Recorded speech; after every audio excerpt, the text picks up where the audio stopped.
Buenos días, estimados alumnos. En el presente video abordaremos de forma muy breve la temática de los modelos de series temporales llamados de rezagos distribuidos finitos.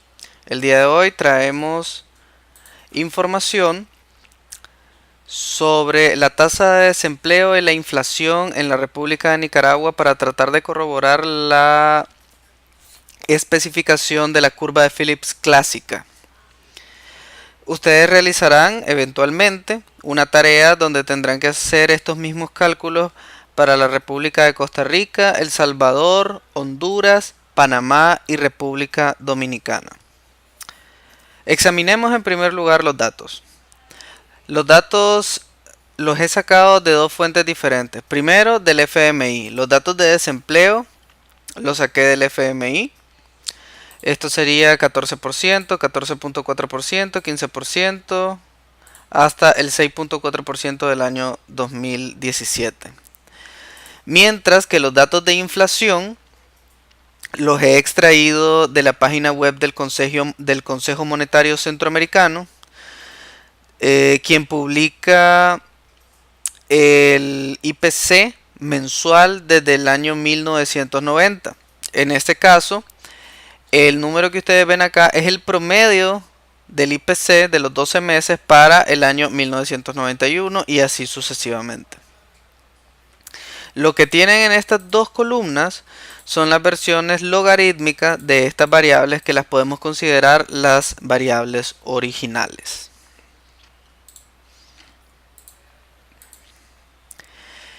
La curva de Phillips establece que la inflación debería, al menos en teoría, estar en función del desempleo. Que el desempleo explica la inflación. Por supuesto, hay iteraciones modernas de la curva que incluyen expectativas y elementos que ya se ha abordado de manera teórica, pero para efectos de este video solo vamos a hacer una revisión de cómo sería la especificación del modelo en el programa Stata y revisando algunos elementos que ya hemos planteado en videos anteriores, como lo son los test de raíz unitaria o las pruebas de autocorrelación. Empecemos. En primer lugar, aunque no es una buena práctica, primero vamos a especificar un modelo que lo podemos considerar en nivel, es decir, las variables entrarán al modelo sin ninguna modificación, no van a estar convertidas en logaritmos. Después veremos eso.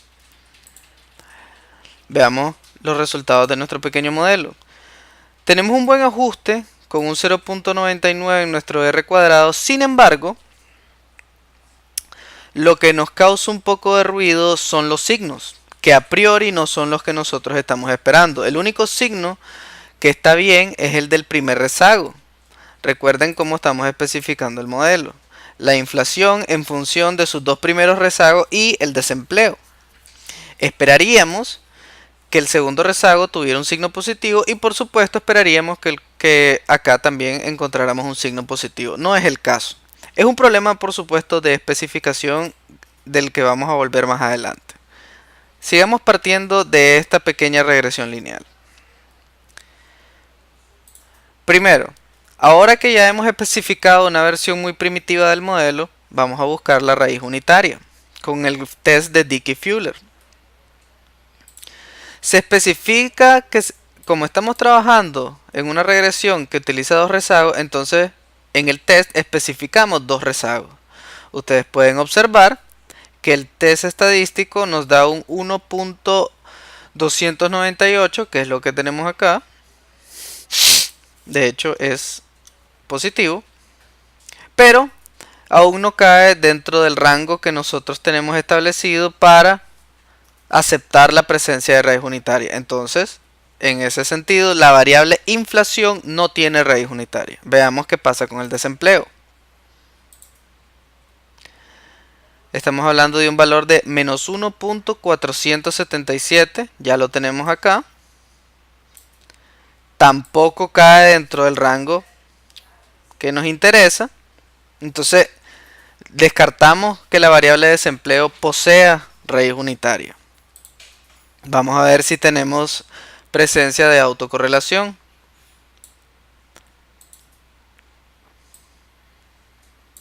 Como podemos observar, los valores son demasiado altos. Necesitarían ser menores a 0.05 para poder afirmar la presencia de autocorrelación en el modelo.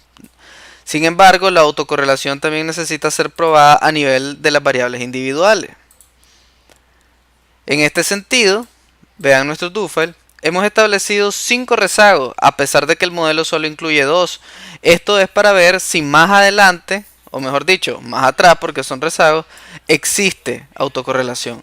Lo que esto nos indica es que solo en el primero y el segundo rezago, la variable inflación presenta autocorrelación, también conocida como correlación serial. Veamos qué sucede con el desempleo. En el desempleo tenemos un desempeño muy similar. En el primero y el segundo rezago hay autocorrelación. Ahora bien, en ocasiones anteriores ya se ha mencionado de que es una práctica común la transformación de variables cuando se manejan series temporales. Por esa razón, vamos a repetir el proceso anterior, pero con las versiones logarítmicas de nuestras variables. En este caso sería el logaritmo de la inflación y el logaritmo del desempleo. Veamos los resultados. Aún tenemos un buen ajuste si nos guiáramos solamente por el r cuadrado. Sin embargo, a pesar de que el signo a priori del segundo rezago ha sido corregido, todavía tenemos el problema con el signo del desempleo. Esperaríamos, según lógica económica, que fuera positivo. Pero exploremos lo mismo que exploramos en nuestro modelo en nivel. Vamos a ampliar esto un poco. ¿Okay? Vamos a probar la presencia de raíz unitaria en el logaritmo de la inflación. Tenemos un valor de menos 1.785. Lo tenemos acá también. No cae dentro de nuestro rango, por lo tanto no tiene raíz unitaria. Veamos en el caso del desempleo, el logaritmo del desempleo. Menos 1.477. Tampoco. No hay raíz unitaria ahí. Bueno, entonces probemos ahora la autocorrelación. Los valores son muy altos. No hay autocorrelación. Al menos en el modelo. En los errores del modelo. Probemos autocorrelación a nivel individual de las variables. Veamos, acá sería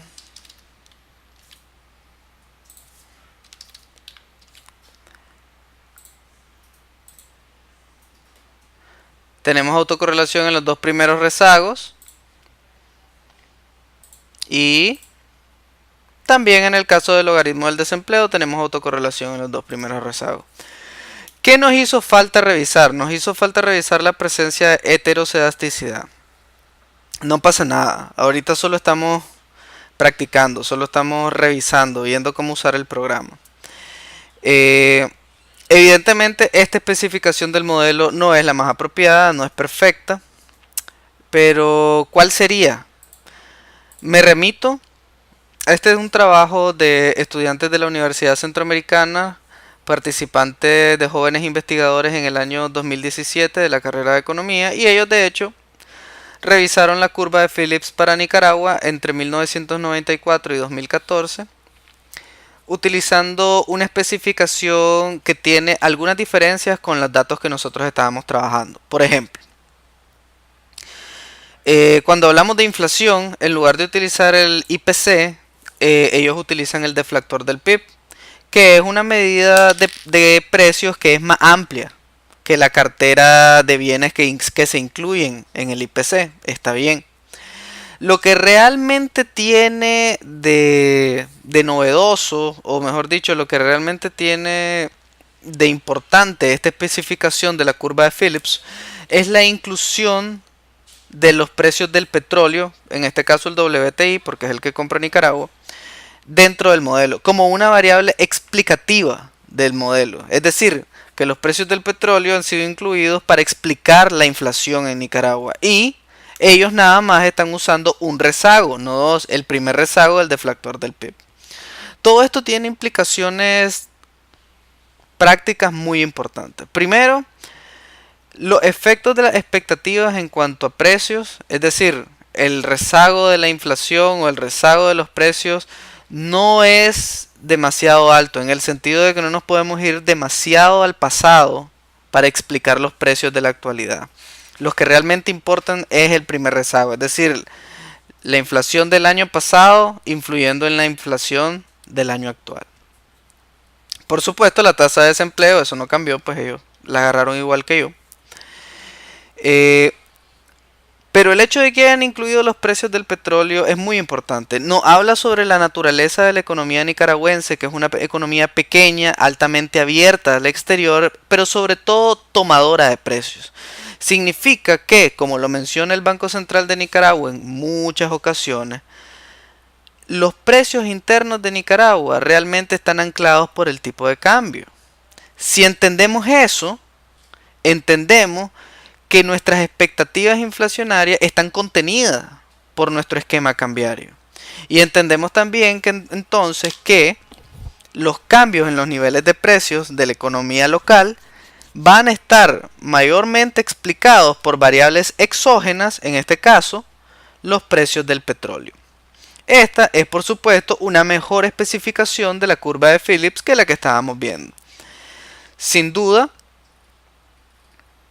sin lugar a dudas, más o menos esto es lo que deberíamos de realizar si queremos hacer un trabajo muy riguroso.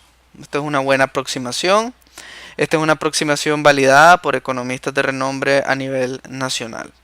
Para efectos de nuestra clase, el día de hoy solo hicimos una exploración muy superficial para demostrar el uso de algunas técnicas que habíamos venido estudiando hasta este momento. Eso ha sido todo por el día de hoy. Les agradezco mucho su tiempo. Muchas gracias. Buenas tardes.